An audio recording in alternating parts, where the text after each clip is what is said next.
Mereka tertawa di atas penderitaanku, mengira aku hanyalah istri bodoh yang bisa dikelabui dengan mudah. Namun, saat palu hakim itu diketuk, tawa mereka berubah menjadi tangisan histeris. Penjara adalah rumah baru yang paling pantas untuk pengkhianat dan pencuri sepertimu, suamiku. Sebelum ceritanya dimulai, silakan tulis di kolom komentar dari daerah mana saja teman-teman yang menonton cerita ini. Jangan lupa like dan subscribe agar channel ini bisa semakin berkembang dan bisa mempersembahkan cerita yang lebih menarik lagi. Roda koperku bergemeretak kasar saat menyeretnya di atas paving blok halaman rumah. Rasa lelah masih menggelayuti seluruh sendi tubuhku setelah menempuh perjalanan udara selama 2 jam dari Surabaya kembali ke Jakarta. 1 minggu penuh berkutat dengan audit laporan keuangan perusahaan klien, membuat kepalaku rasanya ingin pecah. Yang ada di bayanganku saat ini hanyalah kasur empuk di kamar tidur utama, berendam air hangat, dan mungkin memesan makanan kesukaanku lewat aplikasi ojek online. Aku merindukan rumahku. Rumah warisan almarhum ibu dan bapak yang menjadi satu-satunya tempatku pulang. Namun, langkahku terhenti mendadak tepat di depan pagar besi yang menjulang tinggi. Mataku menyipit, mencoba mencerna pemandangan ganjil di hadapanku. Ada rantai besi besar melilit pegangan pagar, lengkap dengan gembok baru yang berkilau tertimpa matahari sore. Sejak kapan gembok rumah ini diganti? Jantungku mulai berdegup tidak nyaman. Perasaan was-was yang tidak beralasan mulai merayap naik ke tenggorokan. Belum sempat aku mengeluarkan ponsel untuk menghubungi suamiku, sebuah truk engkel berwarna kuning berhenti tepat di belakangku, menghalangi jalan masuk. 3 orang pria bertubuh kekar dengan kaos lusuh turun dari truk itu. Mereka menatapku dengan tatapan menyelidik yang tidak sopan. Salah satu dari mereka, yang memiliki tato naga di lengannya, maju mendekat sambil mengunyah permen karet dengan berisik. "Minggir, Bu. Kita mau angkut barang," katanya kasar tanpa basa-basi. Aku mengerutkan kening, menahan emosi yang mulai tersulut. "Maaf, kalian siapa? Ini rumah saya. Siapa yang menyuruh kalian mengangkut barang?" Pria itu tertawa meremehkan, seolah aku baru saja melontarkan lelucon paling konyol sedunia. "Rumah ibu? Jangan ngimpi. Ini rumah Pak Budi, bos kami yang baru beli. Hari ini jadwal pengosongan barang-barang pemilik lama," katanya si barang rongsokan. Darahku mendidih seketika. "Pak Budi? Pemilik baru? Apa maksudnya? Rumah ini bersertifikat atas namaku, Indira. Tidak pernah sekalipun aku berniat menjualnya, apalagi membiarkan orang asing mengklaimnya." Tanganku dengan gemetar merogoh tas, mencari kunci cadangan untuk membuktikan bahwa mereka salah. Namun, sebelum kunci itu sempat kusentuh, sebuah mobil sedan sport berwarna merah menyala menderu masuk ke pelataran, nyaris menyerempet koperku. Pintu mobil terbuka. Keluarlah sosok yang sangat kukenal, namun terasa begitu asing hari ini. Dimas, suamiku. Ia mengenakan setelan jas mahal yang belum pernah kulihat sebelumnya, lengkap dengan kacamata hitam yang bertengger di hidung mancungnya. Tapi dia tidak sendiri. Dari pintu penumpang, turun seorang wanita muda dengan gaun ketat berwarna emas yang memamerkan lekuk tubuhnya. Wanita itu, Bella, menggelayut manja di lengan Dimas seolah tanpa tulang. "Dimas," teriakku, suaraku bergetar antara marah dan bingung. "Apa artinya ini? Kenapa gerbang digembok? Siapa orang-orang ini?" Dimas melepas kacamata hitamnya perlahan. Tidak ada senyum hangat, tidak ada pelukan rindu setelah seminggu tak bertemu.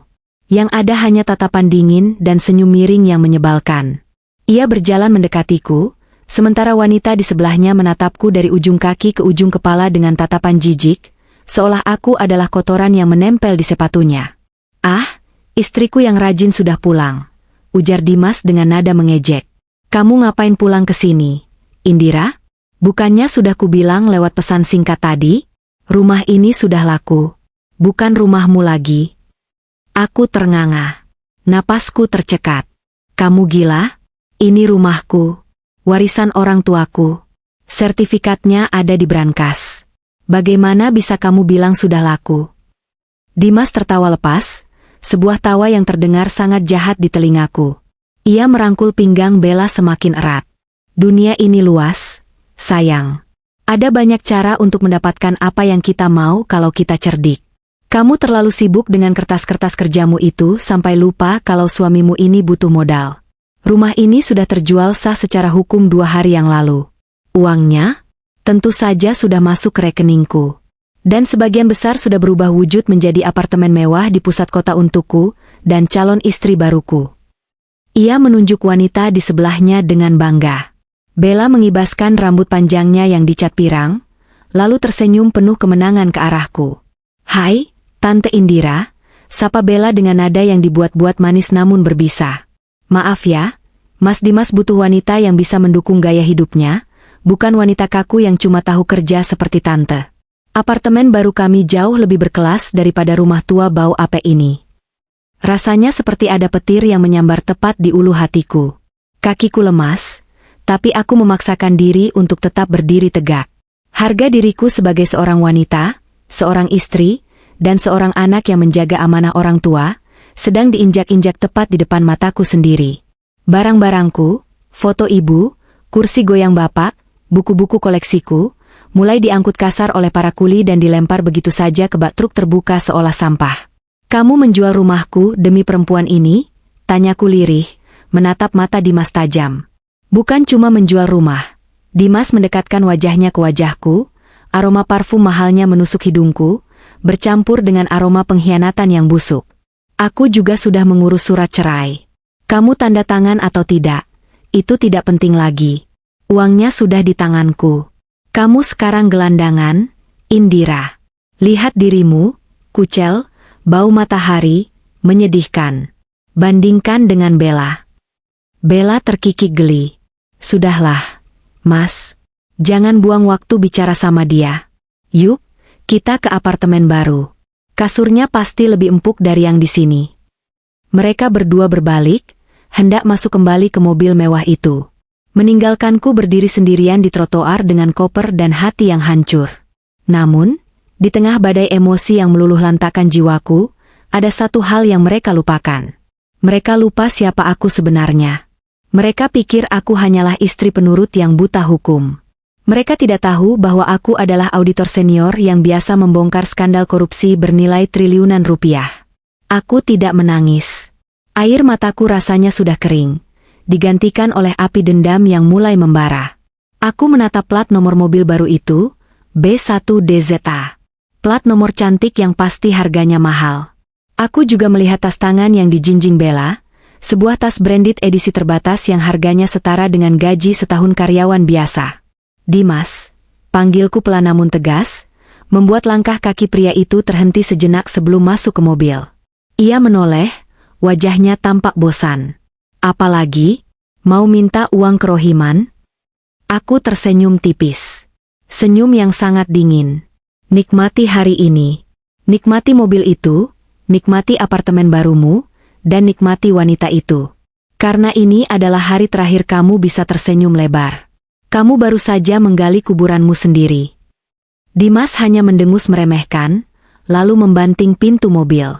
Mesin menderu, dan mobil merah itu melesat pergi, meninggalkan debu yang menerpa wajahku. Aku berdiri diam, merekam semua kejadian ini dalam memori otakku.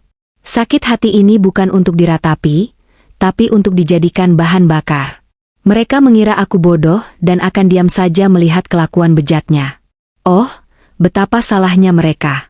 Permainan baru saja dimulai, dan aku pastikan akulah yang akan memegang kartu as terakhir. Aku menyeret koperku menjauh dari rumah yang kini bukan lagi tempatku bernaung. Aku memesan taksi online menuju sebuah hotel transit tak jauh dari sana. Tubuhku lelah, tapi otakku berputar sangat cepat, memutar kembali kepingan-kepingan memori 3 bulan terakhir. Seharusnya aku sadar lebih awal. Tanda-tanda itu sebenarnya sudah ada, bertebaran seperti remah roti yang menuntun pada satu kesimpulan pahit. Pengkhianatan ini sudah direncanakan dengan sangat matang. Aku teringat sore itu, 3 bulan yang lalu. Hujan turun deras mengguyur Jakarta, menciptakan suasana melankolis di ruang tengah rumah kami, rumah yang baru saja dirampok Dimas dariku. Saat itu, Dimas duduk di sofa dengan wajah kusut, memijat pelipisnya yang tampak tegang. Di atas meja, berserakan kertas-kertas tagihan kartu kredit dan surat peringatan dari bank. "Dek," panggilnya dengan suara serak yang dibuat sedih. Usaha kargo Mas macet total. 2 kontainer barang tertahan di pelabuhan, bea cukai minta uang pelicin, klien minta ganti rugi. Mas butuh dana segar, Dek. Cepat. Aku yang saat itu sedang memeriksa berkas kantor, langsung menutup laptop dan duduk di sebelahnya. Sebagai istri, tentu aku khawatir. Butuh berapa, Mas? Tabungan kita masih ada sedikit, mungkin cukup untuk menalangi denda. Dimas menggeleng lemah, matanya menatapku dengan sorot memohon yang kini kusadari hanyalah akting belaka. Nggak cukup, Dek. Mas butuh 2 miliar. Kalau nggak ada uang itu minggu ini, Mas bisa dipolisikan klien. Mas nggak mau masuk penjara, Dek. Tolong Mas. 2 miliar? Angka yang fantastis. Mas, uang dari mana sebanyak itu? Aset kita cuma mobil dan tabungan pendidikan calon anak kita nanti. Itu pun nggak sampai 500 juta. Tangan Dimas meraih tanganku, menggenggamnya erat. Dingin. Rumah ini, Dek. Sertifikat rumah ini kan atas namamu. Kita jual saja ya? Atau minimal kita jaminkan ke bank? Nilai pasar rumah di daerah ini tinggi, bisa laku cepat. Aku langsung menarik tanganku. Nggak bisa, Mas. Kamu tahu kan ini rumah warisan ibu dan bapak? Ini satu-satunya kenangan yang aku punya dari mereka.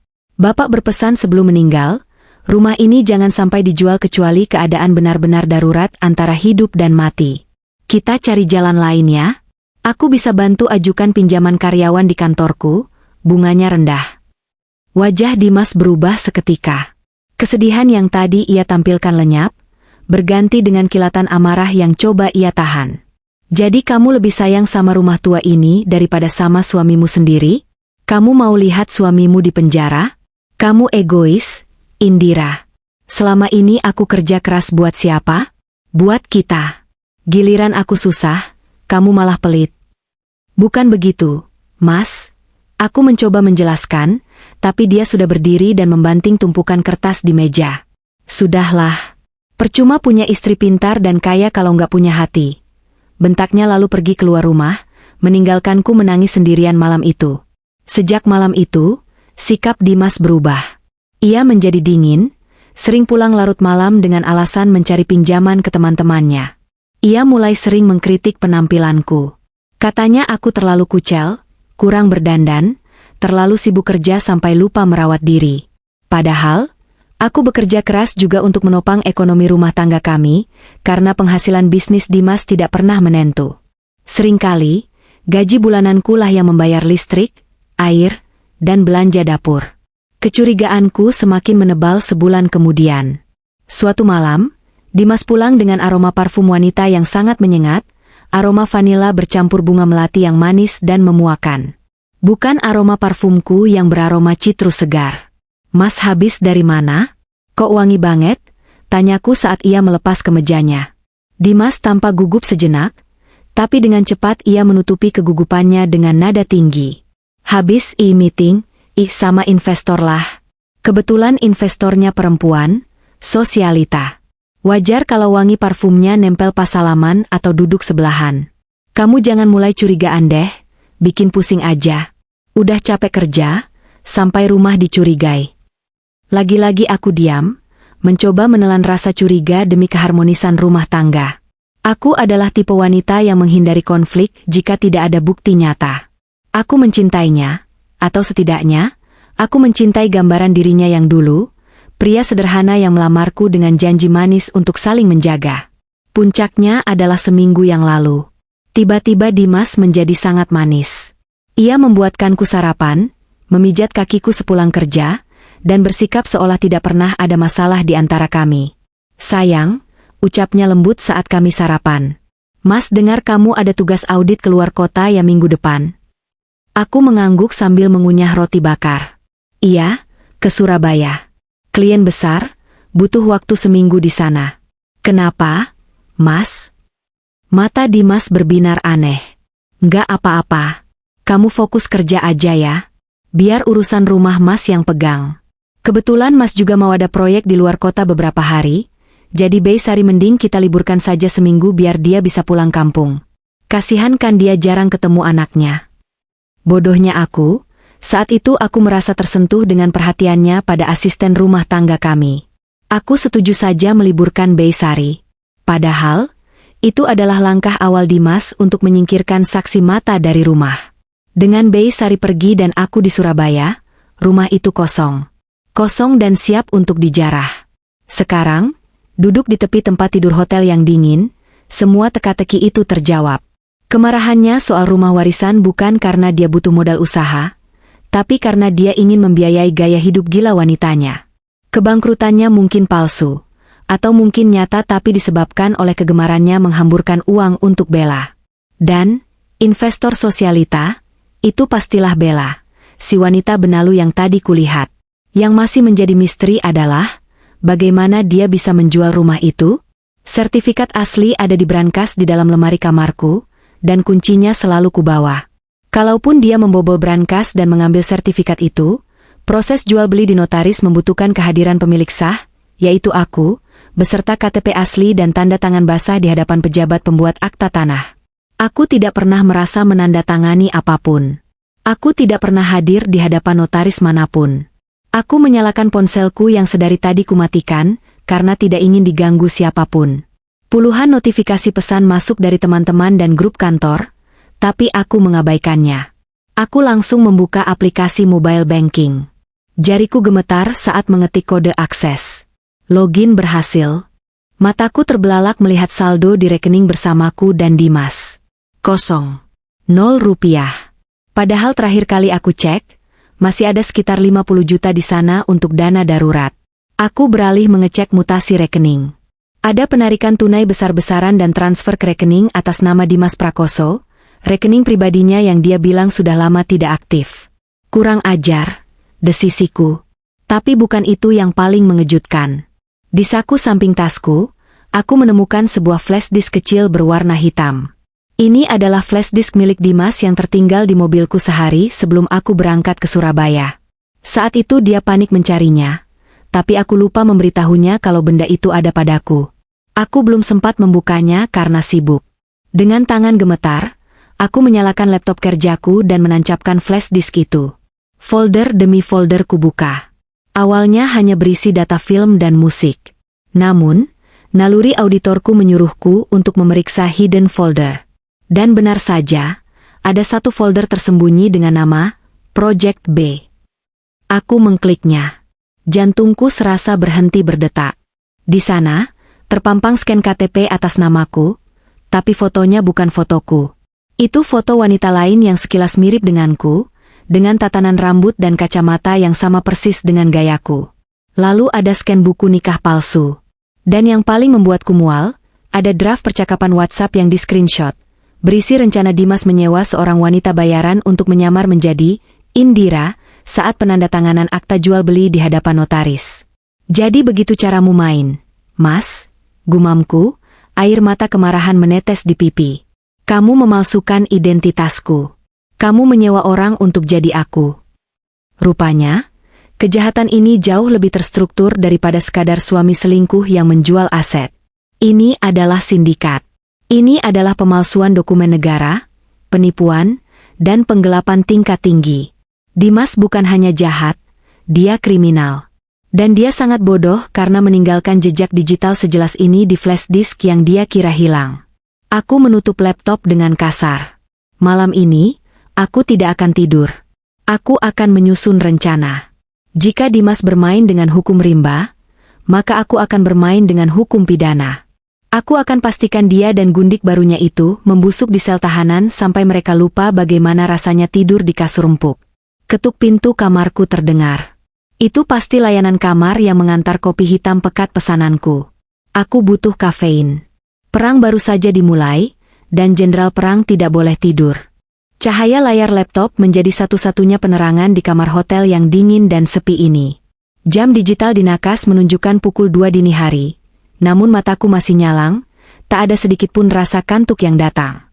Rasa lelah fisik akibat perjalanan luar kota seolah menguap, digantikan oleh adrenalin yang memompa kencang di setiap pembuluh darahku. Di hadapanku, tertancap sebuah flash disk kecil berwarna hitam, benda yang Dimas kira telah hilang, namun kini menjadi kunci kotak Pandora yang akan menghancurkan hidupnya. Aku menarik napas panjang sebelum mengklik 2 kali pada folder bernama Project B. Jantungku berdegup kencang, menanti kejutan apa yang disiapkan suamiku di dalamnya. Saat folder itu terbuka, mataku terbelalak. Ini bukan sekadar rencana perselingkuhan biasa. Ini adalah cetak biru sebuah kejahatan terencana yang disusun dengan rapi, namun memiliki kecerobohan fatal khas Dimas. File pertama yang kubuka adalah sebuah foto pindaian KTP. Di sana tertera nama, Indira Larasati, namaku. Alamatnya benar, tanggal lahirnya benar, nicknya pun sesuai dengan milikku. Namun, saat mataku beralih ke foto wajah di pojok kanan kartu, darahku berdesir hebat. Itu bukan wajahku. Wanita di foto itu memiliki potongan rambut bob pendek sepertiku, memakai kacamata dengan bingkai yang mirip, dan mengenakan blazer hitam yang sering kupakai bekerja. Sekilas, jika orang tidak mengenalku dengan baik, mereka akan mengira itu aku. Tapi aku tahu persis, itu adalah wajah orang lain yang didandani agar menyerupai diriku. Ingatanku langsung terlempar mundur, berputar ke kejadian 2 minggu yang lalu, sebuah momen yang saat itu kuanggap angin lalu namun kini menjadi kepingan puzzle yang krusial. Flashback 2 minggu sebelumnya. Sore itu, aku baru saja pulang dari kantor lebih awal karena migrain. Rumah sepi. Bei Sari sedang belanja ke pasar. Saat aku melangkah menuju ruang kerja di lantai 2, aku mendengar suara Dimas sedang berbicara di telepon dengan nada berbisik namun terdengar panik. Pintu ruang kerjanya sedikit terbuka. Pokoknya harus mirip. Bel, Indira itu punya tahi lalat kecil di dagu kiri. Pastikan, dia pakai makeup yang pas. Notarisnya memang orang dalam, tapi prosedur foto dokumentasi tetap harus ada. Kalau sampai ketahuan beda, kita bisa gagal total. Aku berhenti di depan pintu, keningku berkerut. Mirip? Siapa yang harus mirip denganku? Saat itu, aku hendak mendorong pintu dan bertanya, tapi rasa sakit di kepalaku membuatku mengurungkan niat. Aku berpikir mungkin Dimas sedang membicarakan proyek casting iklan atau sejenisnya, mengingat dia pernah sesumbar ingin masuk bisnis agensi model. Malam harinya, saat makan malam, Dimas bersikap sangat aneh. Dia terus-menerus menatap wajahku, seolah sedang menghafal setiap detail fitur mukaku. Kenapa, Mas? Ada yang aneh di mukaku? Tanyaku sambil menyendok nasi. Dimas tersentak kaget. Enggak, Dek. Mas cuma lagi kagum aja. Kamu cantik banget. Padahal cuma pakai daster. Oh iya, Dek, KTP kamu mana? Mas mau pinjam sebentar buat data pajak tahunan kita. Besok mau Mas urus sekalian sama punya Mas. Tanpa curiga sedikit pun, aku mengambil KTP dari dompet dan menyerahkannya. Jangan hilang ya, Mas. Aku mau dinas minggu depan, butuh KTP buat check-in bandara. Tenang aja, besok pagi juga udah balik ke dompet kamu. Jawabnya cepat sambil menyambar kartu identitas itu. Malam itu, aku terbangun karena haus.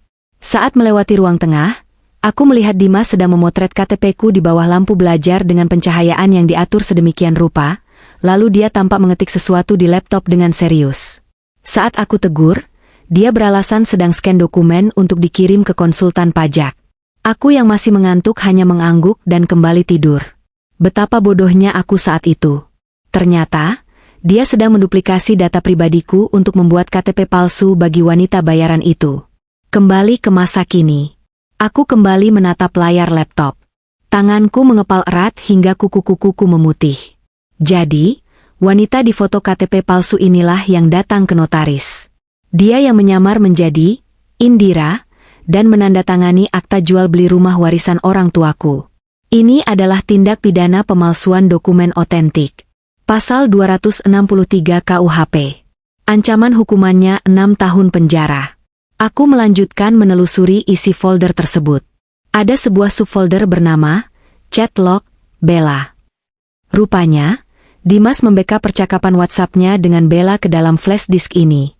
Entah untuk kenang-kenangan atau sebagai jaminan, tapi kebiasaan digital Dimas yang buruk ini menjadi anugerah bagiku. Aku membaca percakapan mereka. Isinya membuat perutku mual. Bella, sayang, si figuran, cewek yang jadi istrimu palsu itu, minta tambahan 10 juta. Katanya resikonya gede. Dimas, gila. Udah dikasih 50 juta masih kurang? Bilang sama dia, kalau rumah udah cair, sisa pelunasan dia aku transfer. Sekarang aku lagi cekak. Si Indira pelit itu megang semua akses keuangan. Bella, ya udah, transfer seadanya dulu. Jangan sampai dia buka mulut. Namanya Fania, kan? Dia tahu rumah orang tuamu loh, Mas. Jangan main-main sama orang nekat. Dimas, iya. Nanti aku atur. Yang penting sertifikat asli udah aku ambil dari brankas si Indira. Kuncinya aku duplikat pas dia mandi kemarin. Nama itu, Fania. Aku segera membuka file Excel yang ada di folder yang sama, berjudul, Anggaran Apartemen Lain-Lain. Di sana tercatat detail pengeluaran Dimas. Ada transfer sebesar 50 juta rupiah ke rekening atas nama Fania Anggraeni. Senyum dingin terukir di bibirku. Inilah senjataku. Inilah celah fatal yang mereka tinggalkan. Fania Anggraeni, si pemeran pengganti istriku, adalah titik lemah dalam konspirasi mereka. Dari percakapan itu, terlihat jelas bahwa Fania adalah orang yang mementingkan uang dan tidak memiliki loyalitas pada Dimas maupun Bella. Jika dia merasa kurang dibayar atau terancam, dia pasti akan berbalik arah. Selain itu, aku menemukan bukti transfer uang hasil penjualan rumah. Totalnya 5 miliar rupiah. Uang itu masuk ke rekening Dimas. Lalu dalam waktu kurang dari 24 jam, 80% dari uang itu ditransfer ke rekening PT Grand Menteng Residence, pengembang apartemen mewah tempat mereka tinggal sekarang. Sisanya, sekitar 1 miliar, disebar ke beberapa rekening, termasuk rekening Bella, toko perhiasan, dan pelunasan mobil sport merah yang kulihat tadi sore. Aku membuka situs web pengembang apartemen tersebut. Unit yang mereka beli adalah penthouse di lantai 30. Harganya memang fantastis. Dimas benar-benar menghabiskan harta warisan orang tuaku dalam sekejap mata, hanya untuk memuaskan egonya dan wanita itu. Namun, ada satu hal lagi yang menarik perhatianku. Sebuah dokumen PDF berjudul Akta Perjanjian Kredit. Ternyata, uang hasil jual rumah itu tidak cukup untuk membayar lunas penthouse tersebut, beserta perabotannya yang mewah. Dimas masih mengambil kredit, KPA, atas nama Bella dengan menggunakan uang muka dari hasil jual rumahku. Dan di dokumen itu, Dimas bertindak sebagai penjamin. Bodoh, gumamku. Sangat bodoh.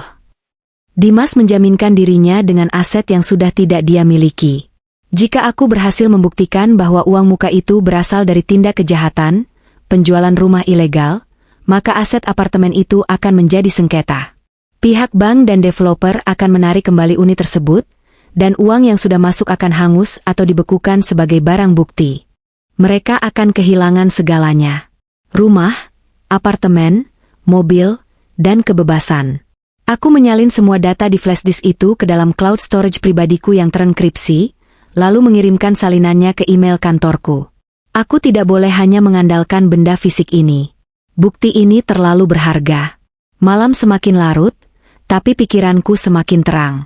Aku tahu apa yang harus kulakukan besok pagi. Langkah pertama bukanlah melabrak mereka kembali. Itu terlalu amatir. Langkah pertama adalah mematikan akses mereka terhadap oksigen mereka, yaitu uang. Aku akan menggunakan wewenang dan koneksiku sebagai auditor untuk menelusuri dan memblokir apa yang bisa kublokir. Lalu aku akan menyeret mereka ke meja hijau dengan cara yang paling menyakitkan. Kelemahan Dimas bukan hanya keserakahannya, tapi juga kepercayaannya yang berlebihan bahwa aku adalah wanita lemah yang tidak paham hukum. Dia lupa, aku hidup di dunia di mana satu tanda tangan palsu bisa meruntuhkan perusahaan raksasa. Dan besok, tanda tangan palsu itulah yang akan meruntuhkan dunianya. Sinar matahari pagi menembus celah tirai kamar hotel, menyilaukan mataku yang baru terpejam 2 jam.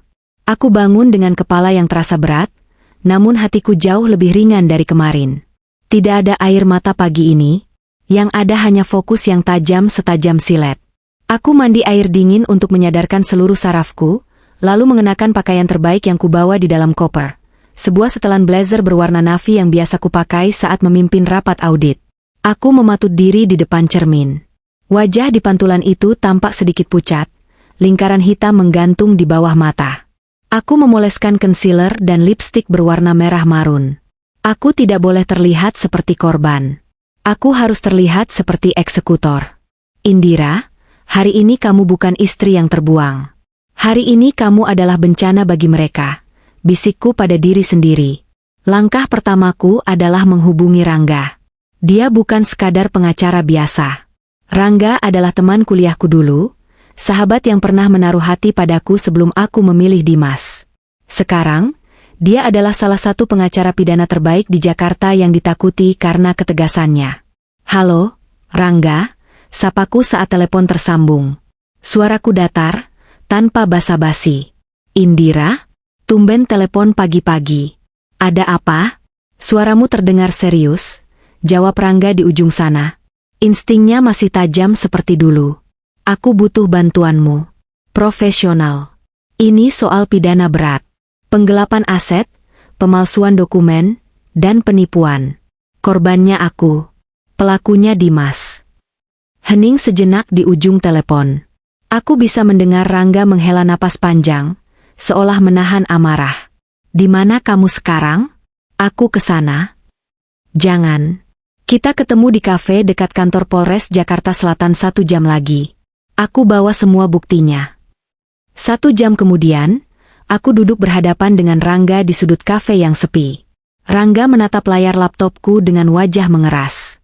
Rahangnya mengetat saat melihat foto KTP palsu dan bukti transfer yang kutunjukkan.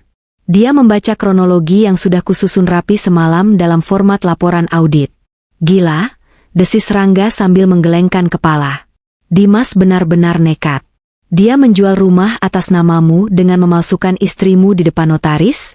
Ini bukan cuma sengketa harta gono gini, Indira. Ini murni kriminal.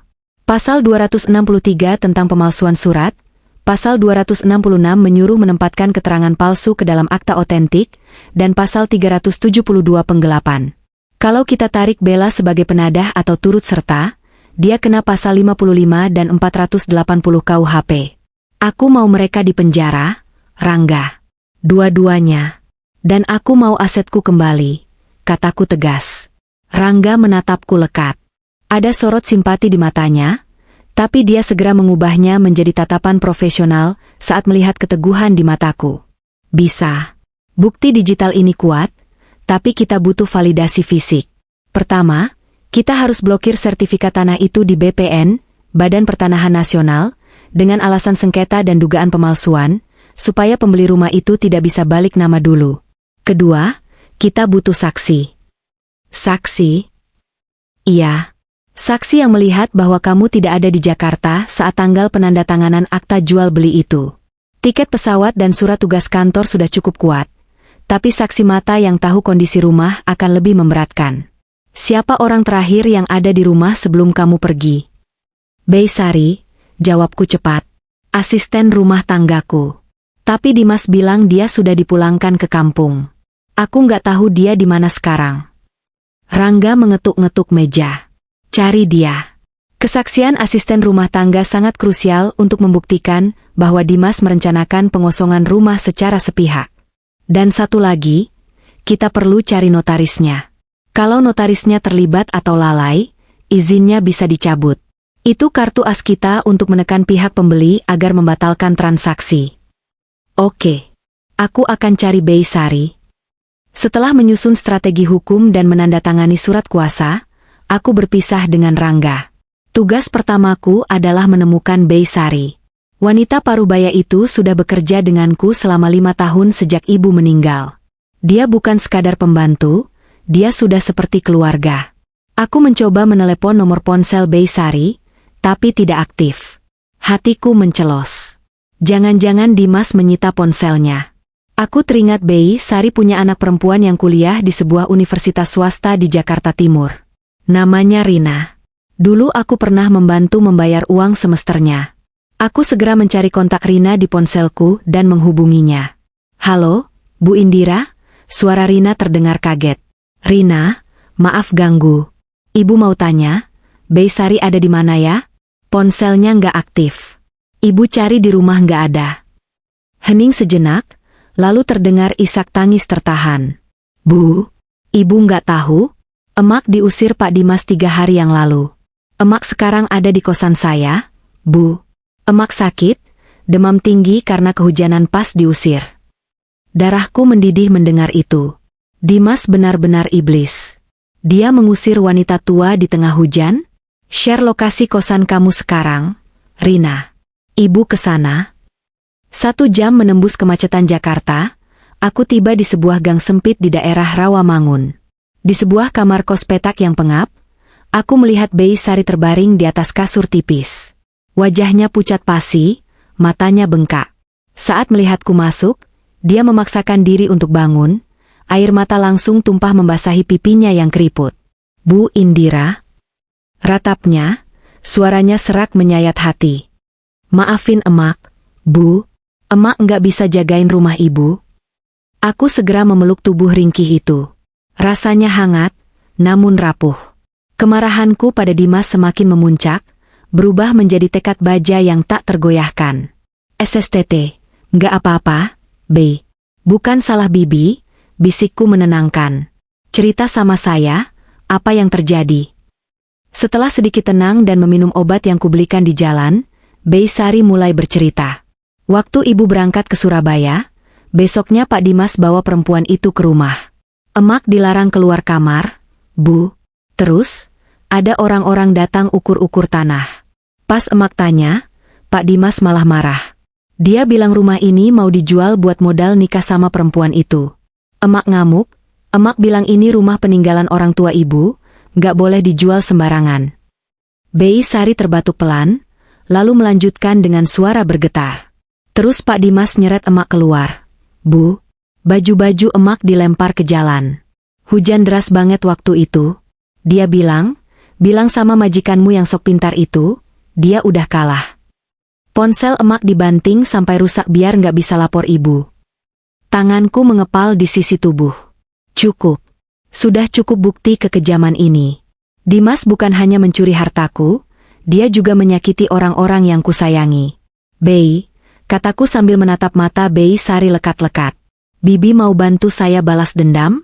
Kita buat Pak Dimas dan perempuan itu bayar semua perbuatan mereka. Bei Sari menghapus air matanya dengan ujung daster, lalu mengangguk mantap. Ada kilatan keberanian di mata tuanya yang lelah. Mau, Bu. Emak rela jadi saksi. Emak mau lihat dia dihukum. Dia jahat, Bu. Jahat banget. Bagus, ujarku dingin. Mulai hari ini, Bibi dan Rina pindah ke hotel tempat saya menginap sementara. Jangan tinggal di sini. Kita perlu kumpulkan tenaga. Karena besok, kita akan mulai menyerang balik. Ponselku bergetar. Sebuah pesan masuk dari Rangga. Indira, aku sudah cek data di BPN. Permohonan balik nama sertifikat rumahmu sedang diproses, tapi belum selesai. Kita masih punya waktu untuk memblokirnya besok pagi. Dan satu lagi, aku sudah dapat alamat kantor notaris yang mengurus akta jual beli itu. Namanya Notaris Hartono, kantornya di Ruko daerah Bekasi. Rekam jejaknya buruk. Aku tersenyum miring. Potongan-potongan puzzle ini mulai menyatu membentuk sebuah senjata pemusnah massal. Tunggu aku, Dimas, gumamku pelan. Kamu pikir kamu sudah menang karena berhasil mengusirku? Kamu salah. Kamu baru saja membangunkan harimau tidur. Aku membantu Bei Sari berdiri. Hari ini aku mendapatkan kembali satu sekutu setia. Dan besok, aku akan mendatangi Notaris Hartono itu. Aku akan membuatnya memilih, kehilangan izin praktek dan membusuk di penjara bersama Dimas, atau bekerja sama denganku untuk menjebak mereka. Bidak caturku sudah mulai bergerak. Dan target utamanya adalah Raja Hitam yang sedang mabuk kemenangan di istana pasirnya. Malam itu, Jakarta diguyur hujan gerimis yang membuat suasana kota terasa sendu, seolah langit ikut berduka atas matinya hati nurani suamiku. Namun, bagiku, hujan ini adalah tirai sempurna untuk menyembunyikan seringai kemenangan yang mulai terukir di bibirku. Aku duduk di sudut sebuah kedai kopi eksklusif di lobi apartemen Grand Menteng Residence, tempat di mana Dimas dan Bella kini tinggal dengan bangga. Aku mengenakan mantel panjang berwarna krem, kacamata hitam besar, dan syal yang menutupi sebagian wajahku. Di hadapanku, secangkir espresso yang sudah dingin menjadi teman setia menunggu pertunjukan dimulai. Rangga, pengacaraku yang luar biasa sigap, sudah bergerak sesuai rencana. Siang tadi, kami berhasil mendapatkan penetapan sementara dari pengadilan untuk memblokir rekening Dimas atas dugaan penggelapan dalam rumah tangga dan pencucian uang. Prosesnya memang biasanya lama, tapi berkat bukti digital yang sangat kuat dari flash disk itu, serta koneksi Rangga dengan pihak kepolisian yang mengategorikan ini sebagai kasus prioritas mengingat nilainya yang fantastis, blokir itu aktif tepat pukul 7 malam ini. Aku melirik jam tangan. Pukul 8 malam. Dari informasi yang didapat orang suruhan Rangga, malam ini Dimas dan Bella mengadakan pesta syukuran tertutup di penthouse mereka. Mereka mengundang beberapa teman sosialita Bella dan rekan-rekan bisnis Dimas yang meragukan itu. Mereka ingin pamer. Mereka ingin menunjukkan bahwa mereka telah menang. Silakan dinikmati masa jayanya, Dimas. Karena sebentar lagi, kamu akan jatuh sekeras-kerasnya. Gumamku pelan. Ponselku bergetar. Sebuah pesan dari kurir khusus yang kusewa. Pesanan sudah sampai di lobi, Bu. Sedang proses verifikasi resepsionis. Aku mengangkat wajah, menatap ke arah meja resepsionis apartemen mewah itu melalui balik kacamata hitamku. Dua orang pria berseragam kurir sedang berdebat dengan resepsionis yang tampak bingung. Mereka membawa sebuah papan bunga berukuran besar yang ditutupi kain terpal. Biasanya, papan bunga diletakkan di luar, tapi aku membayar mahal agar papan itu bisa masuk sampai ke depan pintu unit mereka, atau setidaknya membuat keributan di lobi. Resepsionis itu akhirnya menelepon ke unit Dimas. Aku bisa membayangkan percakapannya. Halo, Pak Dimas? Ada kiriman bunga papan besar untuk Bapak. Pengirimnya anonim. Katanya kejutan spesial. Beberapa menit kemudian, pintu lift terbuka. Dimas keluar dengan langkah angkuh, mengenakan kemeja sutra yang terlihat mahal. Di belakangnya mengekor Bella yang mengenakan gaun merah menyala, tertawa-tawa sambil memegang gelas anggur. Mereka terlihat seperti pasangan raja dan ratu yang sedang meninjau rakyat jelata. Mana bunganya? Tanya Dimas lantang, suaranya menggema di lobi yang hening. Wah, pasti dari rekan bisnisku yang dengar aku baru beli penthouse. Bella terkikik manja. Buka dong terpalnya, Mas. Penasaran nih. Para kurir itu membuka kain penutup papan bunga tersebut. Detik itu juga, waktu seolah berhenti. Senyum di wajah Dimas dan Bella lenyap seketika, digantikan oleh ekspresi horor yang sangat memuaskan untuk ditonton. Bunga papan itu bukanlah bunga ucapan selamat yang indah dengan warna-warni ceria. Itu adalah bunga papan duka cita. Dasarnya berwarna hitam legam dengan hiasan bunga Kamboja kuning yang menyeratkan kematian. Tulisannya tercetak besar dengan huruf putih yang mencolok. Turut berduka cita atas hilangnya akal sehat nurani. Selamat menikmati uang haram sebelum jeruji besi menjemuk. Dari pemilik asli yang kalian anggap bodoh. Keheningan di lobi itu mencekam. Beberapa penghuni lain yang lewat berhenti dan berbisik-bisik. Wajah Dimas memerah padam, urat-urat lehernya menonjol menahan amarah dan malu. Bella menjatuhkan gelas anggurnya hingga pecah berderai di lantai marmer. Siapa yang kirim ini? Teriak Dimas histeris pada kurir. Siapa? Bawa pergi sampah ini sekarang juga. Maaf, Pak, kami cuma antar. Pesanannya dari aplikasi, jawab kurir itu ketakutan. Dimas mengamuk, menendang papan bunga itu hingga terjungkal. Tapi teror mental itu sudah berhasil menancap. Aku melihat tangan Bella gemetar hebat. Dia menatap sekeliling lobi dengan paranoid, seolah mencari sosok hantu. Dan matanya sempat menyapu ke arahku, tapi dia tidak mengenaliku dalam penyamaran ini. Saat itulah, aku melancarkan serangan kedua. Aku mengambil ponselku dan mengirimkan sebuah foto ke nomor WhatsApp Dimas. Foto itu adalah tangkapan layar percakapan Dimas dengan Fania, wanita yang disewa menjadi istri palsu. Di bawah foto itu, aku mengetik pesan singkat, Fania bilang dia kurang bayaran.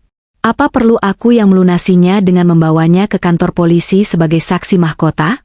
Di lobi, aku melihat Dimas merogoh saku celananya saat ponselnya berbunyi. Dia membaca pesan itu. Tubuhnya membeku. Wajahnya yang tadi merah karena marah, kini berubah pucat pasi seperti mayat. Dia menoleh ke arah Bella dan membisikkan sesuatu. Bella terlihat panik, menggeleng-gelengkan kepala seolah tidak percaya. Kepanikan mulai terjadi.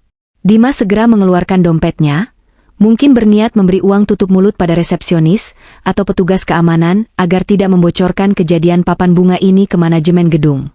Dia mengeluarkan kartu debit platinum miliknya, kartu yang terhubung dengan rekening hasil penjualan rumahku.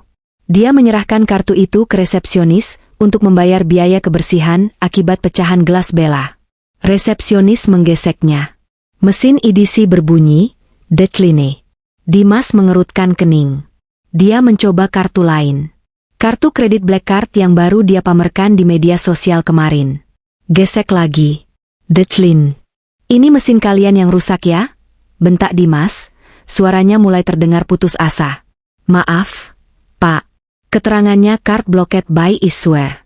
Kartu Bapak diblokir oleh bank," jawab resepsionis itu sopan namun tegas. Aku menahan tawa melihat pemandangan itu. Uang 5 miliar yang dia banggakan, uang yang dia curi dariku, kini hanyalah angka digital yang tidak bisa dia sentuh. Aku sudah meminta Rangga untuk mengajukan pembekuan aset dengan bukti awal yang kami miliki. Pihak bank sangat kooperatif ketika tahu dana itu berasal dari tindak pidana pencucian uang yang melibatkan pemalsuan identitas nasabah prioritas mereka. Aku. Bella mulai menangis histeris di lobi. "Mas, kok bisa diblokir?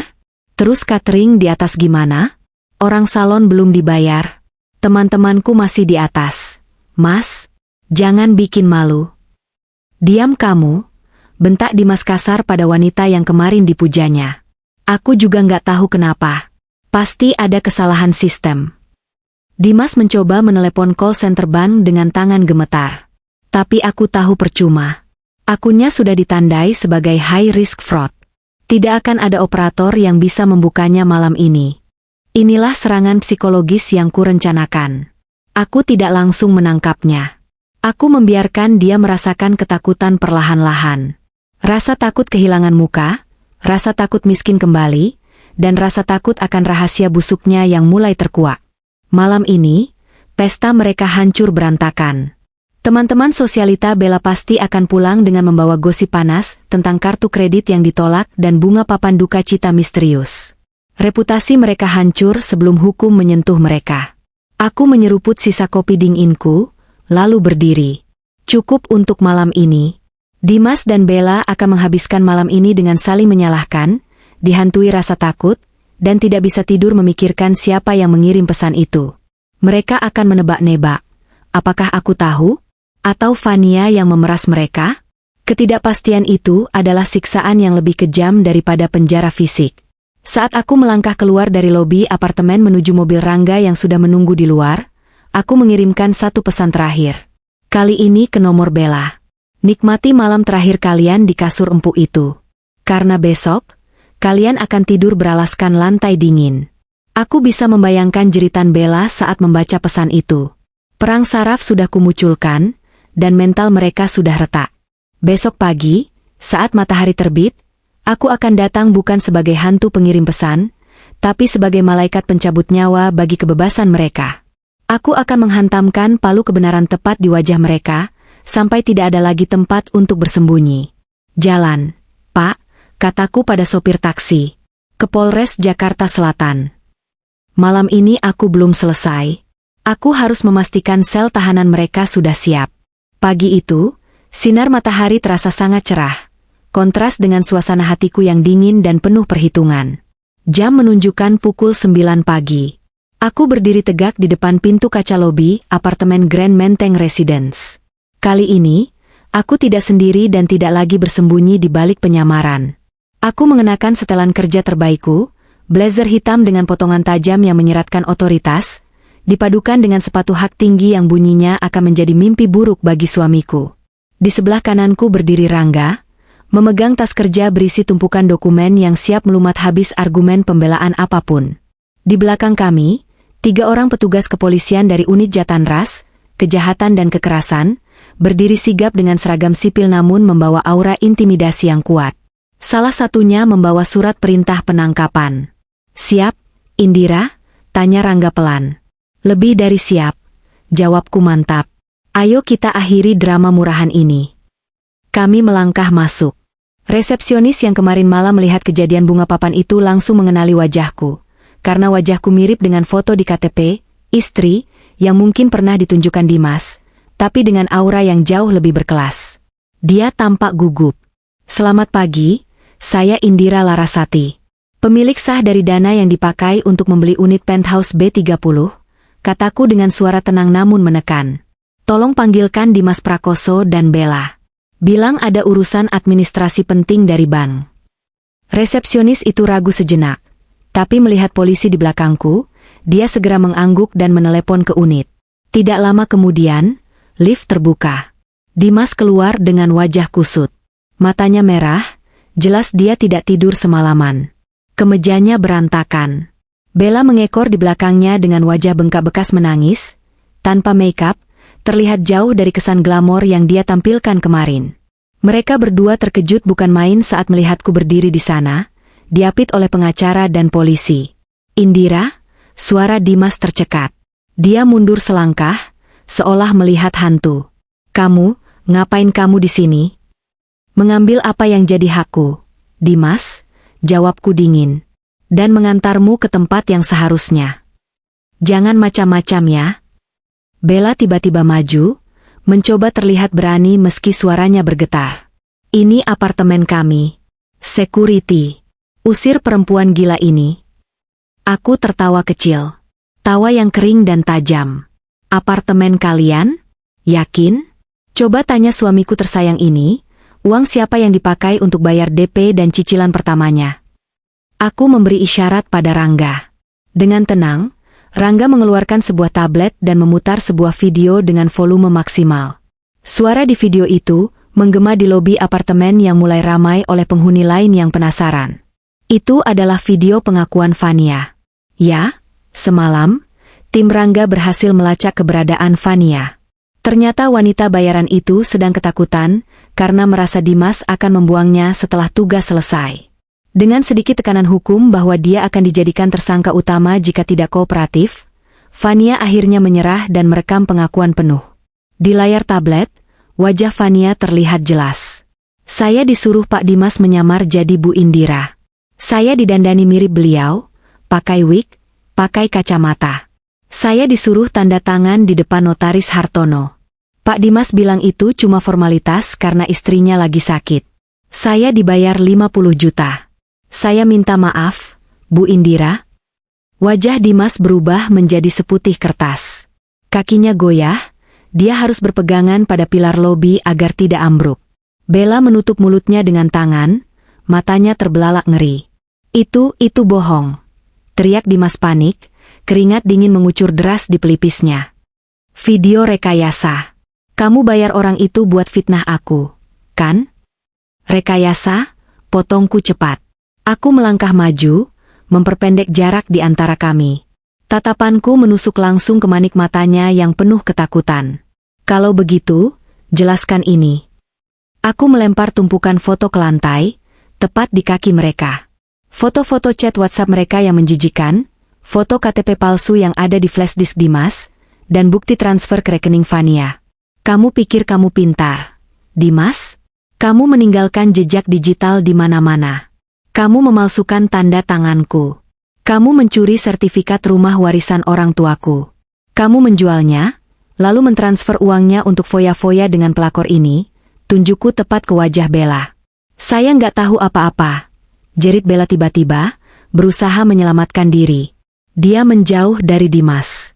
"Tante, sumpah saya nggak tahu kalau dia malsuin tanda tangan tante. Dimas bilang dia udah izin sama tante. Dia bilang tante setuju jual rumah buat bagi Gonogini. Saya cuma korban rayuan dia." Dimas menoleh tak percaya pada Bella. "Heh, kamu yang nyuruh aku. Kamu yang bilang butuh apartemen cepat. Kamu yang cari ide buat sewa orang mirip Indira. Jangan cuci tangan ya, bangsat. Mulutmu dijaga ya. Kamu yang nipu aku. Kamu bilang kamu pengusaha sukses, ternyata cuma suami benalu yang nyuri duit istri." Balas Bella tak kalah sengit. Keributan pecah.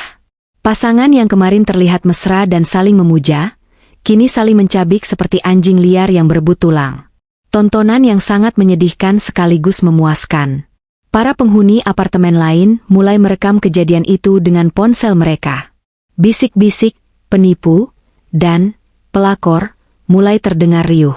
Cukup, seru Pak Polisi yang memimpin rombongan. Suara baritonnya menghentikan pertengkaran memalukan itu. Polisi itu maju dan menunjukkan surat perintah penangkapan. Saudara Dimas Prakoso dan Saudari Bella Anggraeni, kami memiliki bukti permulaan yang cukup untuk menahan kalian atas dugaan pemalsuan dokumen pasal 263 KUHP, penipuan pasal 378 KUHP, dan tindak pidana pencucian uang. Kalian berhak diam, tapi segala perkataan kalian akan dicatat sebagai bukti di pengadilan. Bunyi klik dari borgol besi yang mengunci pergelangan tangan Dimas terdengar, seperti musik terindah di telingaku. Dimas memberontak, wajahnya merah padam karena malu dan marah. Indira, tegak kamu ya. Aku ini suamimu. Kita bisa bicarakan ini baik-baik di rumah. Teriak Dimas, mencoba memanipulasi perasaanku untuk terakhir kalinya. Aku mendekatkan wajahku ke wajahnya yang kini basah oleh keringat. Rumah? Rumah mana, Mas? Rumah yang kamu jual diam-diam itu? Atau apartemen ini yang bukan milikmu lagi? Aku menoleh ke arah manajer gedung yang baru saja datang tergopoh-gopoh. Pak manajer, tolong segel unit B30. Unit itu dibeli dengan uang hasil kejahatan dan sekarang menjadi barang bukti kepolisian. Semua barang di dalamnya tidak boleh keluar. Baik, Bu. Kami akan kooperatif, jawab manajer itu gugup. Indira, tolong. Jangan lakukan ini. Bella menangis meraung-raung saat tangannya ikut diborgol oleh polisi wanita. Aku punya karir. Aku selebgram. Mau ditaruh di mana mukaku kalau masuk penjara? Pikirkan itu sebelum kamu mendesak suami orang untuk mencuri, jawabku dingin. Dimas menatapku dengan tatapan penuh kebencian. Kamu jahat, Indira. Kamu wanita ular. Aku tersenyum, sebuah senyum yang benar-benar lepas karena beban di dadaku telah hilang. Aku cuma istri yang kamu remehkan. Kamu lupa, Dimas? Kamu sendiri yang bilang aku terlalu sibuk dengan kertas kerja. Nah, kertas-kertas kerja itulah yang sekarang mengirimmu ke neraka. Selamat menikmati fasilitas negara. Polisi mulai menyeret mereka keluar dari lobi mewah itu, menuju mobil patroli yang menunggu di depan. Kilatan lampu kamera dari orang-orang di sekitar menyilaukan mata mereka. Dimas berusaha menunduk menyembunyikan wajah, sementara Bella terus berteriak histeris menyalahkan Dimas. Aku berdiri diam di tengah lobi, menatap punggung mereka yang menjauh. Tidak ada rasa sedih, tidak ada rasa rindu, yang ada hanya rasa lega yang luar biasa. Istana pasir yang mereka bangun di atas penderitaanku, telah runtuh disapu ombak kebenaran. Dan aku, Indira, masih berdiri tegak di sini, tak tergores sedikit pun. Kerja bagus, Indira, bisik Rangga di sampingku sambil menepuk bahuku pelan. Sekarang tinggal proses hukumnya. Sertifikat rumahmu aman. Kita sudah blokir di BPN pagi ini sebelum pembeli itu sempat membalik nama. Transaksinya batal demi hukum karena cacat prosedur. Aku menghela napas panjang, menghirup udara kebebasan. Terima kasih, Rangga. Ayo kita makan siang. Aku lapar sekali. Tiba-tiba aku ingin makan enak untuk merayakan status baruku. Status baru? Janda? Goda Rangga. Bukan, jawabku sambil tersenyum lebar. Wanita merdeka yang baru saja memenangkan perangnya. Koridor neraka di Jakarta Selatan. Udara di kantor Polres Metro Jakarta Selatan malam itu terasa berat, seolah dipadati oleh dosa-dosa yang tak terucapkan dan penyesalan yang terlambat. Jam dinding analog yang tergantung miring di atas meja piket menunjukkan pukul 10 malam, namun keriuhan di tempat ini tak kunjung surut. Suara ketikan mesin tik tua yang masih dipakai beberapa petugas beradu dengan dering telepon yang tak henti-hentinya menjerit, menciptakan simfoni kekacauan yang membuat kepala siapapun berdenyut nyeri. Namun, bagiku, kakofoni ini terdengar seperti musik orkestra yang paling merdu. Ini adalah lagu pengantar tidur bagi kebebasan suamiku, mantan suamiku, dan wanita simpanannya. Aku duduk di bangku panjang berbahan besi dingin di ruang tunggu Satreskrim. Di sebelahku, Rangga sedang sibuk membolak-balik berkas berita acara, sesekali membetulkan letak kacamatanya. Ia tampak tenang, kontras dengan badai yang sedang berkecamuk di balik pintu kaca ruang penyidik di hadapan kami. Minum dulu, In, ujar Rangga sambil menyodorkan sebotol air mineral. Kamu pucat. Tapi matamu, matamu menyala seperti api. Aku menerima botol itu, merasakan dinginnya embun plastik di telapak tanganku. Aku tidak lelah, Rangga. Justru aku merasa sangat hidup. Selama bertahun-tahun aku hidup dalam ilusi rumah tangga bahagia, tapi malam ini, melihat realitas busuk itu terbongkar, rasanya seperti menghirup oksigen murni setelah lama tenggelam. Dari balik kaca one-way mirror yang samar, aku bisa melihat bayangan dua sosok yang sangat kukenal. Dimas dan Bella. Mereka duduk terpisah di sudut ruangan penyidik, dijaga oleh dua orang polisi berbadan tegap. Pakaian sutra mahal dan gaun pesta yang mereka kenakan tadi pagi kini tampak kusut, kotor, dan menyedihkan. Tidak ada lagi kilau kemewahan. Tidak ada lagi dagu yang terangkat sombong. Yang ada hanyalah punggung yang membungkuk dan wajah yang tertunduk dalam, menyembunyikan rasa malu yang mungkin baru pertama kali mereka rasakan seumur hidup. Penyidik bilang mereka saling menyalahkan sejak masuk mobil patroli. Bisik Rangga, mencondongkan tubuhnya ke arahku. Ini klasik. Prisoner's Dilemma. Saat terdesak, loyalitas antara dua penjahat akan menguap lebih cepat daripada alkohol yang terkena api.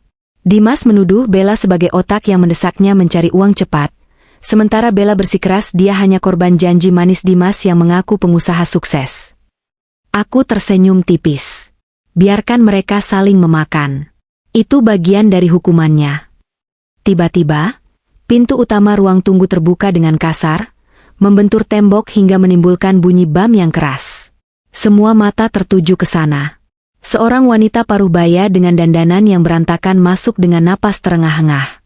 Bedaknya luntur oleh keringat, dan rambutnya yang biasanya disasak tinggi kini lepek. Itu ibu mertuaku, ibunya Dimas. Di belakangnya, mengekor Siska, adik perempuan Dimas, yang wajahnya masam sambil memegang ponsel, mungkin sedang sibuk menghapus jejak-jejak pamer harta kakaknya di media sosial agar tidak diendus netizen. Mata ibu mertua menyapu seluruh ruangan dengan liar, mencari sosok putranya. Namun, saat tatapannya mendarat padaku yang duduk tenang dengan kaki menyilang, ekspresinya berubah menjadi campuran antara kebencian, ketakutan, dan arogansi yang dipaksakan.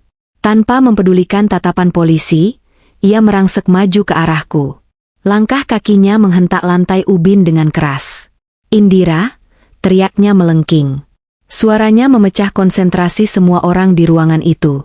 "Di mana suamimu? Apa yang kamu lakukan padanya?" Dasar istri tidak tahu diuntung. Aku tidak bergerak sedikit pun.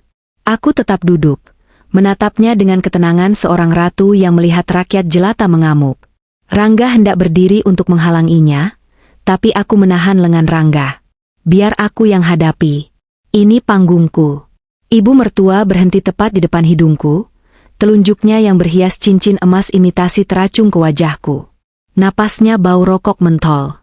"Jawab, kenapa Dimas ditangkap? Kamu pasti salah lapor, kan? Kamu pasti cemburu buta lalu memfitnah suami sendiri. Dasar wanita ular." Aku menatap telunjuk itu, lalu beralih menatap matanya. Perlahan, aku berdiri. Tinggi badanku yang ditopang heels 7 cm membuatku sedikit lebih tinggi darinya.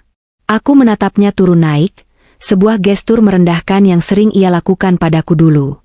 "Selamat malam, Bu," sapaku dengan nada datar, sedingin es kutub. "Ibu tanya Dimas di mana?" "Dia ada di dalam. Sedang diperiksa karena kasus pemalsuan dokumen negara, penipuan senilai 5 miliar rupiah, penggelapan aset istri, dan tindak pidana pencucian uang.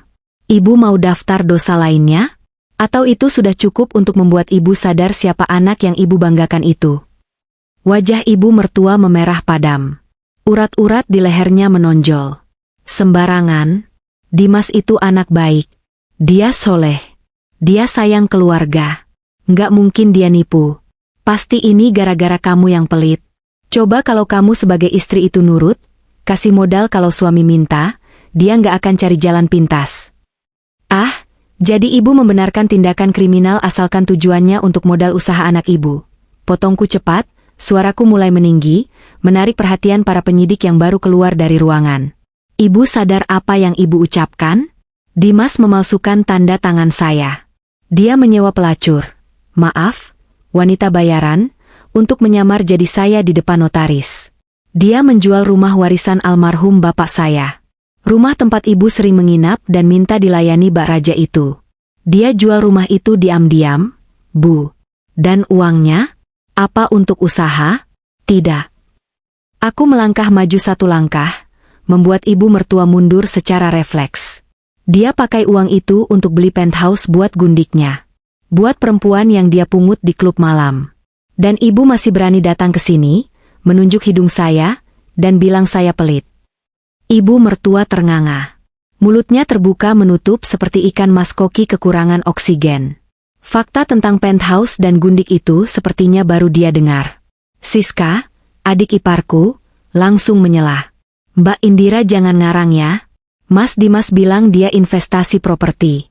Wajar dong kalau dia beli apartemen. Itu aset produktif.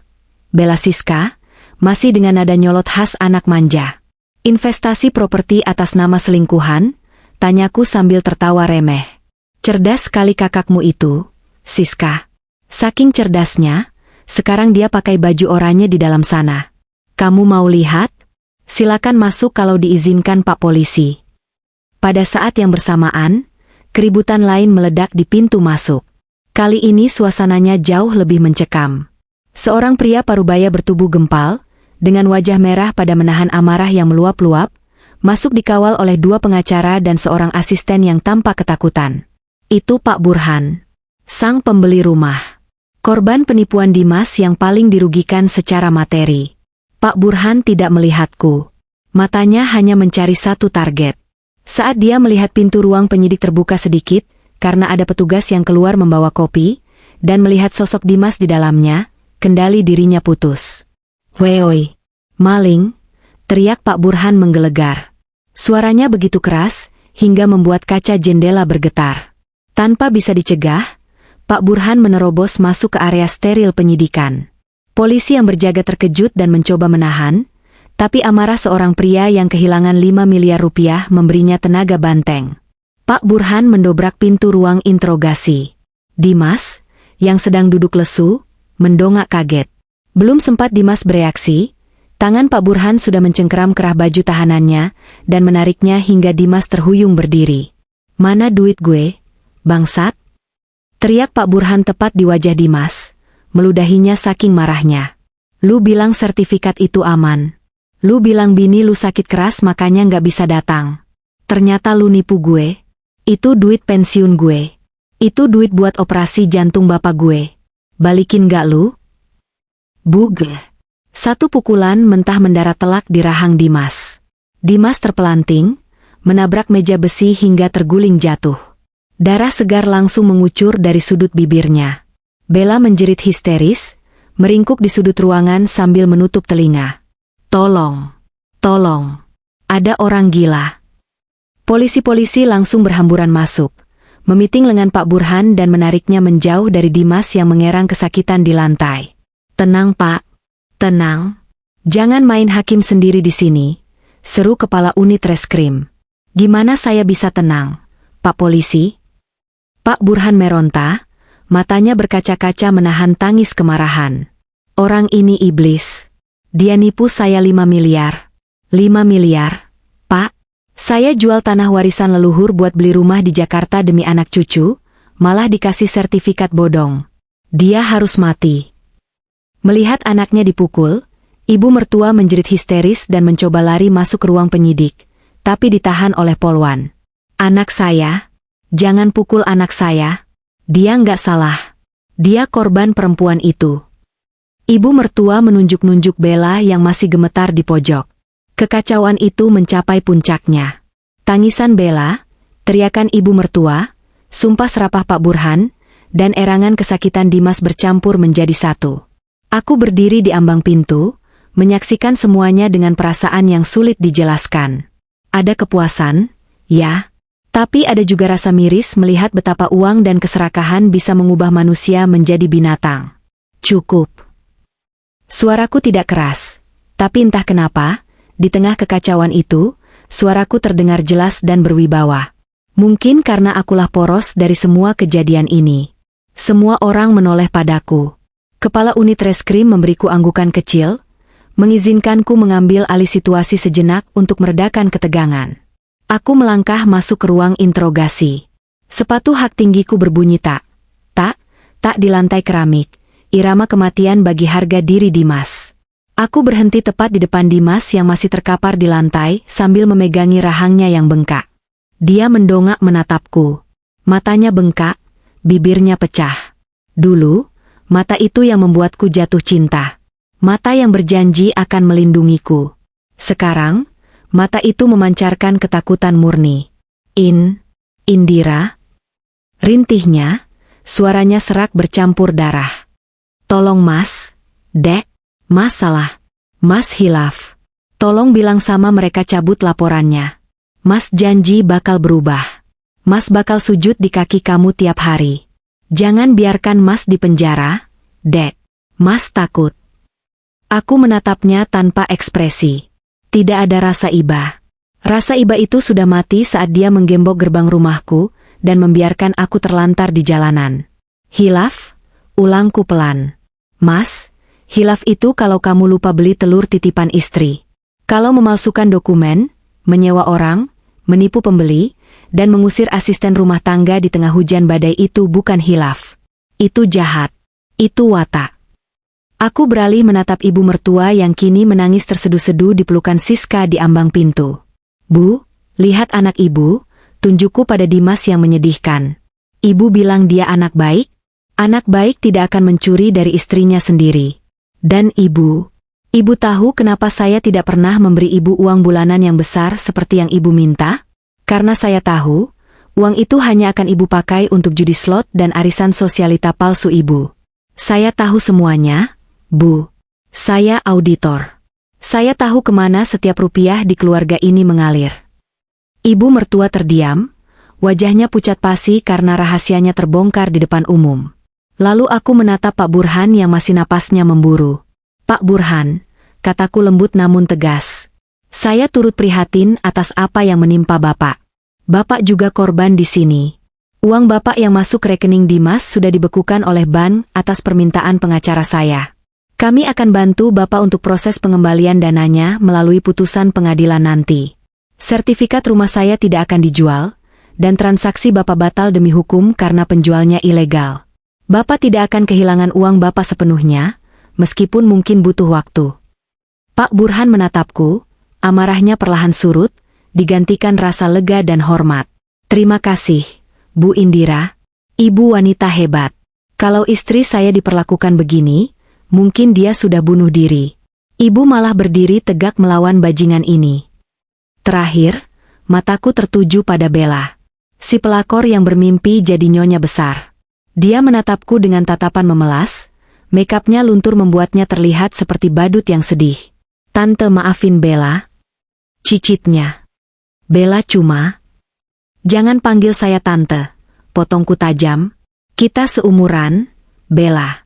Bedanya, saya bekerja keras membangun karir dan aset saya, sementara kamu sibuk mencari jalan pintas lewat selangkangan suami orang. Kamu bilang kamu korban? Coba lihat tas Hermes palsu di pojok sana. Itu dibeli pakai uang DP rumah saya. Kan? Kamu menikmatinya. Kamu ikut merencanakannya. Video pengakuan Vania sudah cukup untuk menyeretmu sebagai medepleger, turut serta. Nikmati masa mudamu di sel wanita. Kudengar di sana persaingannya lebih keras daripada di Instagram. Bella meraung, menutup wajahnya dengan tangan. Harapannya untuk bebas musnah sudah. Aku kembali menatap Dimas. Dia mencoba meraih ujung celanaku, tapi aku melangkah mundur. Jangan sentuh aku dengan tangan kotormu, desisiku. Malam ini, aku akan pulang ke hotel. Besok aku akan pulang ke rumahku yang sah. Dan kamu akan tidur di lantai dingin ini, lalu pindah ke sel yang lebih bau. Ingat rasanya, Dimas. Ingat setiap detiknya.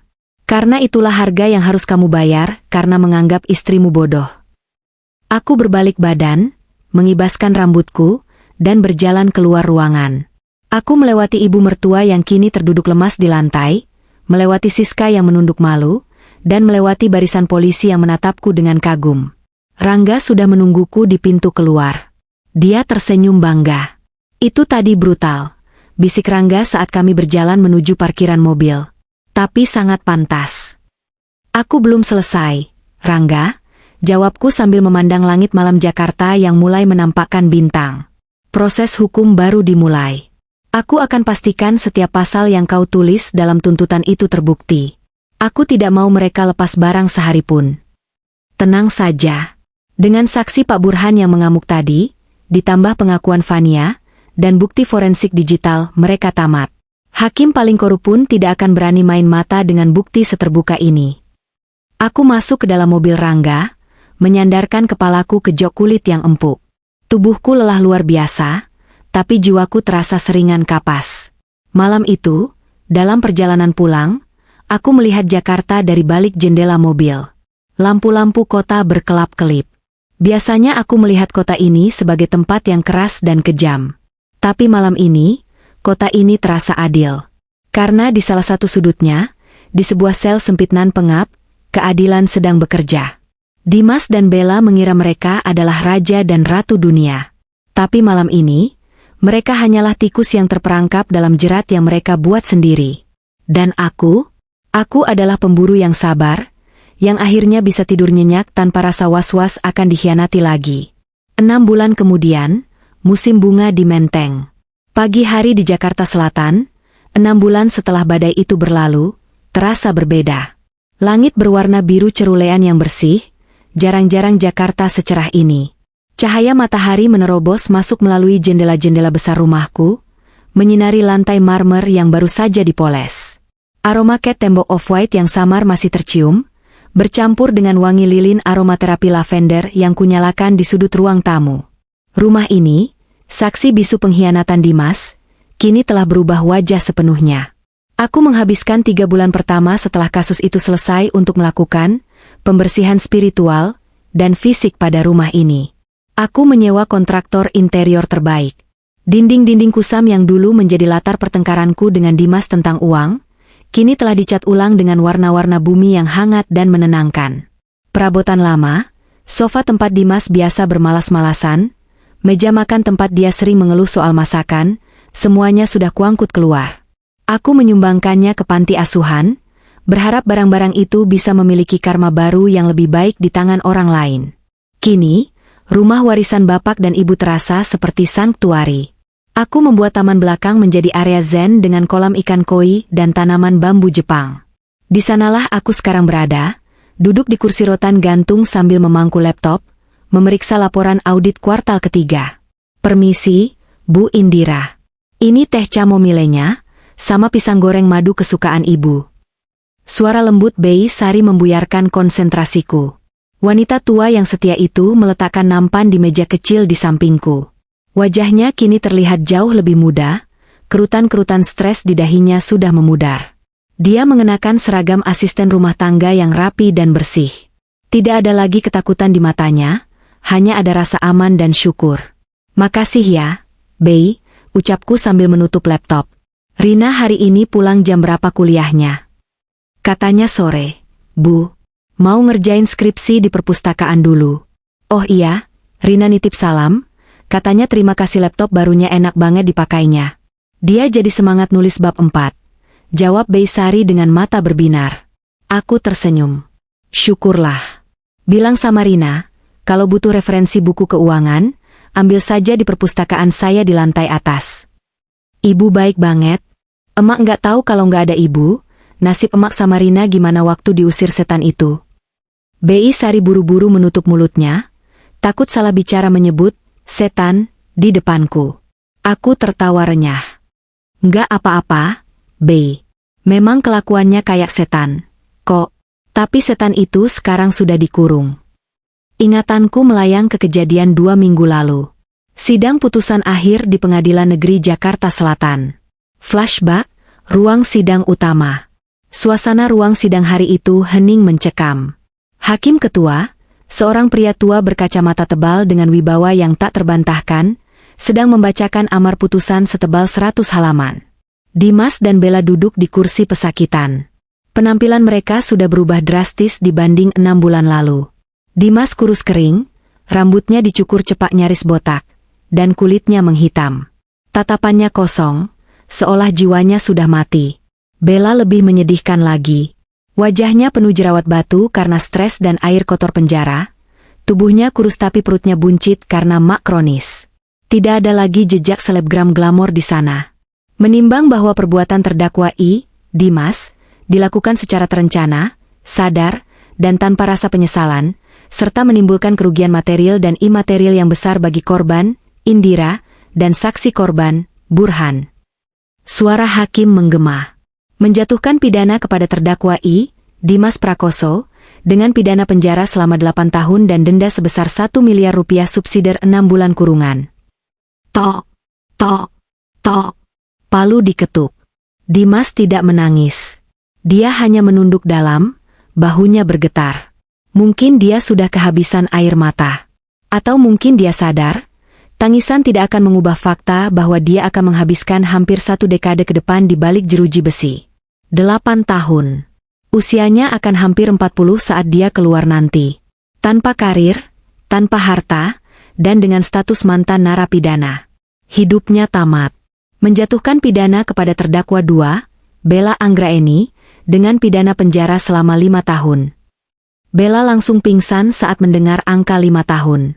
Tubuhnya ambruk dari kursi, membuat suasana sidang sedikit gaduh. Petugas medis dan polwan segera menggotongnya keluar. Aku hanya menatap datar. 5 tahun waktu yang cukup untuk merenungkan bahwa kecantikan fisik tidak bisa dipakai untuk menyogok hukum Tuhan. Di barisan belakang pengunjung sidang, aku melihat ibu mertua dan Siska menangis meraung-raung. Mereka sempat mencoba mendekatiku saat sidang bubar. Mungkin mau minta bantuan finansial karena aset Dimas disita total untuk ganti rugi ke Pak Burhan, dan mereka kehilangan sumber dana. Tapi Rangga dan tim pengamanannya dengan sigap membuat barikade. Aku berjalan melewati mereka tanpa menoleh, mengabaikan teriakan, "Indira tolong kami," yang terdengar putus asa. Saat itu, aku menyadari satu hal. Balas dendam terbaik bukanlah menyiksa mereka dengan tanganku sendiri, tapi membiarkan mereka hidup dengan konsekuensi pilihan mereka, sementara aku terus melangkah maju menjadi versi terbaik diriku. Kembali ke masa kini. Lamunanku buyar saat mendengar suara deru mobil yang familiar berhenti di depan pagar rumah. Itu mobil Rangga. Tak lama kemudian, Rangga muncul di taman belakang, dipandu oleh Beisari. Dia mengenakan kemeja linen putih santai dengan lengan digulung, membawa sebuah keranjang buah dan map dokumen. "Wah, nyonya besar sedang santai rupanya," sapa Rangga dengan senyum khasnya yang membuat sudut matanya berkerut manis. "Hei, Pak Pengacara, tumben mampir jam segini? Nggak ada sidang?" tanyaku, mempersilakan dia duduk di kursi seberangku. "Lagi rehat. Sekalian mau antar update terakhir soal eksekusi aset." Rangga meletakkan map di meja. Apartemen penthouse itu sudah resmi disita dan dilelang. Hasilnya, setelah dipotong biaya perkara, dikembalikan ke Pak Burhan. Pak Burhan titip salam, dia sangat berterima kasih kamu mau bersaksi memberatkan Dimas sehingga prosesnya cepat. Dia bilang, sisa kerugiannya dia ikhlaskan sebagai sedekah buang sial, yang penting bajingan itu dipenjara. Baguslah kalau Pak Burhan sudah lega. Kasihan dia, orang tua yang cuma ingin menikmati masa tua malah kena tipu. Rangga mengambil pisang goreng dan menggigitnya. "Oh iya, ada kabar lagi dari dalam. Temanku sipir di Cipinang cerita soal Dimas." Aku mengangkat alis. "Masih hidup dia?" "Hidup, tapi kayak zombie." Rangga tertawa kecil, tapi tawanya tidak mengejek, lebih ke arah miris. "Dia jadi bulan-bulanan di sana. Tahu kan? Di penjara itu ada kasta? Kasta penipu istri, apalagi yang sampai mengusir pembantu tua, itu dianggap sampah paling bawah oleh napi lain. Bahkan pembunuh pun punya kode etik nggak nyakitin ibunya. Nah, Dimas ini tiap hari disuruh nyuci celana dalam satu blok selnya, kalau mau dapat jatah makan aman. Dia sering sakit-sakitan, tipes, gatal-gatal. Pernah dia minta izin telepon, ibunya minta dikirimin uang buat bayar keamanan, tapi nomor ibunya nggak aktif. Kayaknya ibunya sendiri udah nyerah ngurusin dia dan kabur ke kampung karena malu dikejar rentenir. Ternyata Dimas juga ninggalin utang pinjol atas nama ibunya. Aku mendengus pelan.